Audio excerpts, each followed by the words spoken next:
Assalamualaikum warahmatullahi wabarakatuh. Waalaikumsalam warahmatullahi wabarakatuh. Oke, selamat siang. Kami dari kelompok pertama pada mata kuliah Big Data, Prodi Sistem Informasi STIMI Borneo International Balikpapan. Pada kesempatan kali ini, kami akan sedikit membahas tentang materi mengenai konsep data mining pada metode klasifikasi dengan anggota kelompok saya, yaitu yang pertama Debbie Christina, kedua Elsa Andela Veginasari, selanjutnya ada Indrianti Sahara, keempat ada saya sendiri, Indah Ulansari, dan yang terakhir yaitu rekan saya Jihan Disana Lutfia.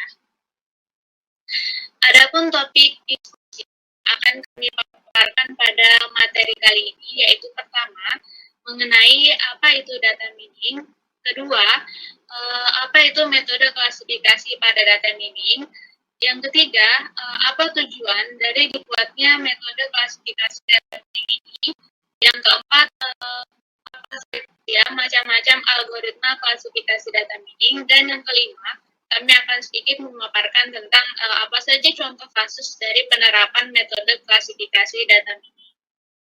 Oke, slide selanjutnya akan dipaparkan oleh teman saya, Jihan Disana Lutfia. Oke, saya akan jelaskan di sini yang pertama, apa itu data mining. Next. Secara sederhana, data mining merupakan ekstraksi informasi yang tersirat dalam kesimpulan data. Data mining merupakan sebuah proses untuk menggali kumpulan data dan menemukan informasi di dalamnya. Data mining merupakan proses pengekstrakan informasi dari jumlah kumpulan data yang benar dengan menggunakan algoritma dan teknik gambar dari statistik, mesin pembelajar, dan sistem manajemen database.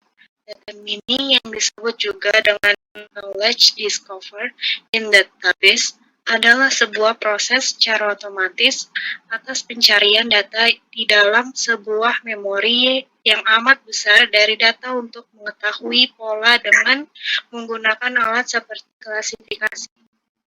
Hubungan atau pengelompokan proses KDD ini terdiri dari langkah-langkah sebagai berikut. Yang pertama, data cleaning, proses penghapusan data yang tidak konsisten dan kotor. Kedua, data integration, penghubungan beberapa sumber data. Ketiga, data selection, pengambilan data yang akan dipakai dari sumber data. Keempat, data transformation, proses di mana data transformasi menjadi bentuk yang sesuai untuk diproses dalam data mining. Yang terakhir, data mining sesuai suatu proses yang penting dengan melihatkan metode untuk menghasilkan suatu pola data. Selanjutnya akan dibacakan oleh Devi Christina. Yang kedua, apa itu metode klasifikasi data mining? Metode klasifikasi merupakan suatu pekerjaan menilai objek data untuk memasukkannya ke dalam kelas tertentu dari sejumlah kelas yang tersedia. Dalam klasifikasi, ada dua pekerja utama yang dilakukan, yaitu yang pertama, pembangunan model sebagai prototipe untuk disimpan sebagai memori. Yang kedua, penggunaan model tersebut untuk melakukan pengenalan atau klasifikasi atau prediksi pada suatu objek data lain agar diketahui di kelas mana objek data tersebut dalam model yang sudah disimpannya. Model dalam klasifikasi mempunyai arti yang sama dengan kotak hitam, di mana ada suatu model yang menerima masukan, kemudian mampu melakukan pemikiran terhadap masukan tersebut, dan memberikan jawaban sebagai keluaran dari hasil pemikirannya. Next. Oke, yang ketiga, apa tujuannya dibuatnya metode klasifikasi data mining? Tujuannya itu, yang pertama, pembangunan model. Pada tahapan ini dibuat sebuah model untuk menyelesaikan masalah klasifikasi kelas atau atribut dalam data. Tahap ini merupakan fase pelatihan di mana data latih dianalisis menggunakan algoritma klasifikasi, sehingga model pembelajaran dipresentasikan dalam bentuk aturan klasifikasi. Yang kedua, penerapan model. Pada tahapan ini, model sudah dibangun sebelumnya digunakan untuk menentukan atribut atau kelas dari sebuah data baru yang atribut atau kelasnya belum diketahui sebelumnya.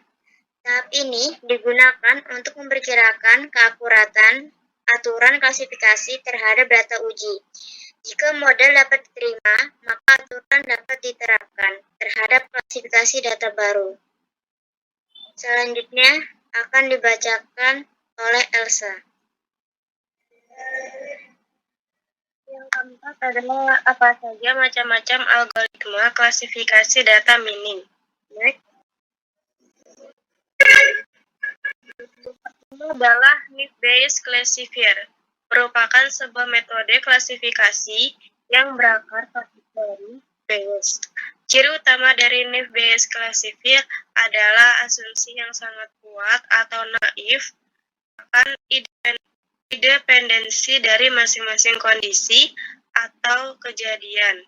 Sebelum menjelaskan, Naive-Bayes classifier ini akan dijelaskan terlebih dahulu teorema Bayes yang menjadi dasar dari metode tersebut.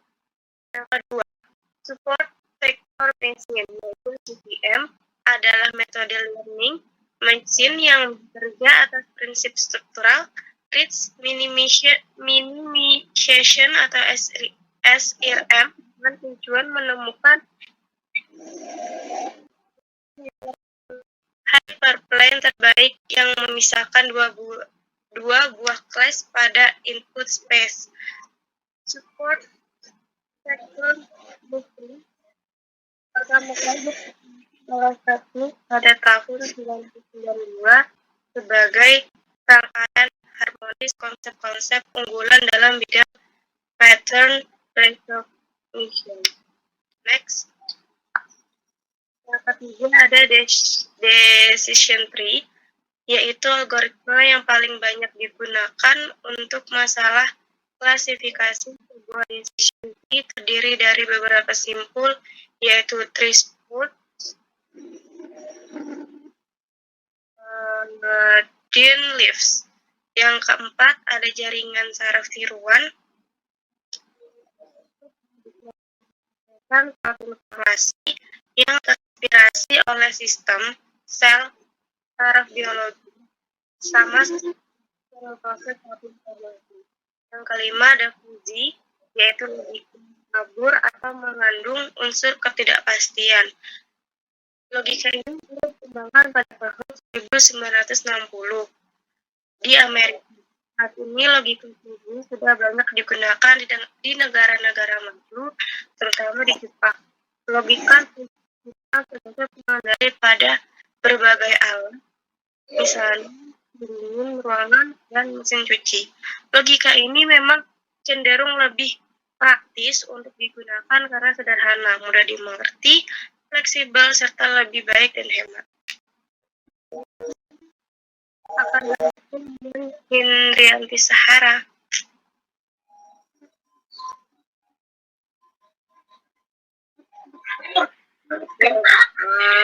Saya akan membacakan poin kelima, itu apa saja contoh kasus dari penerapan metode klasifikasi data mining. Oke, next. Yang pertama itu ada masalah yang akan dianalisis adalah bentuk mengklasifikasikan calon pendaftar di suatu klinik dalam hal pemilihan program studi khususnya. Yang pertama yaitu komputer, yang kedua sistem informasi, kemudian adapun data yang digunakan dalam membentuk pohon keputusan untuk menganalisis calon mahasiswa baru untuk mendaftar ke klinik berdasarkan program studi. Strata 1 adalah nama mahasiswa, yang kedua minat calon mahasiswa, yang ketiga asal sekolah, yang keempat jenis kelamin, yang kelima hobi. Oke, next. Data selanjutnya akan dilakukan praproses untuk menghasilkan data khusus yang siap dibentuk untuk menjadi sebuah pohon keputusan. Data yang tidak lengkap disebabkan karena ada data yang kosong atau atribut yang salah. Demikian pula dengan data minat calon mahasiswa baru yang mendaftar ke klinik. Berdasarkan program studi Strata 1, ada sebagian atribut yang tidak perlu sehingga proses data processing perlu dilakukan sehingga database sesuai dengan ketentuan yang diperlukan. Next. Kemudian data processing merupakan hal yang penting dalam proses data mining.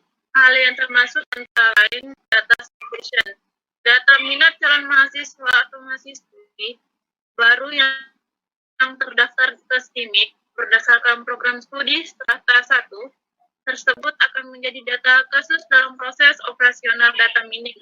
Dari data yang ada, kolom yang diambil sebagai atribut keputusan adalah hasil, sedangkan kolom yang diambil atribut penentuan dalam pembentukan keputusan adalah 1. Nama mahasiswa, kemudian yang kedua, minat calon mahasiswa, ketiga, asal sekolah, keempat, jenis kelamin, yang kelima, hobi.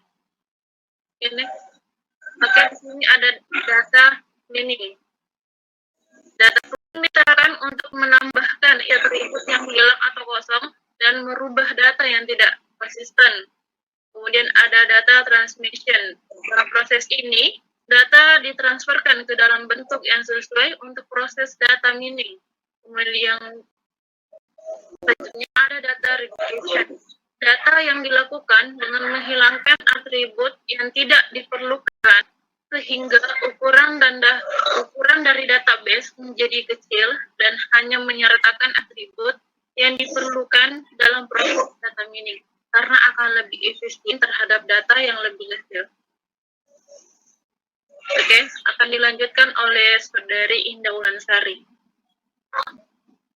Baik, kesimpulan dari materi yang kami sampaikan yaitu mengenai berdasarkan ilustrasi sebelumnya, terdapat beberapa jenis metode klasifikasi.